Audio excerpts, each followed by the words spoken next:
కర్ణుడి గురించి కొన్ని ఇంట్రెస్టింగ్ విషయాలు ఏంటంటే, కర్ణుడు పూర్వజన్మలో దంభోద్భవుడు అనే రాక్షసుడు. అంటే సహస్ర కవచుడు అని కూడా అంటారు. 1000 కవచాలు ఉంటాయి అనమాట.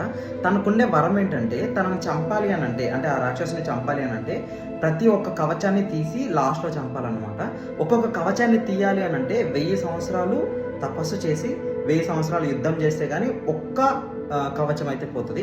అలాగా తీయాలన్నమాట. అప్పుడు నరనారాయణులు అంటే శ్రీ మహావిష్ణువు నరనారాయణులు కాబట్టి 999 కవచాలు అయితే తీసేస్తాడు. అంటే ఎవరు? అర్జునుడు కృష్ణుడు ఈ జన్మలో అనమాట. అప్పట్లో నరనారాయణులు.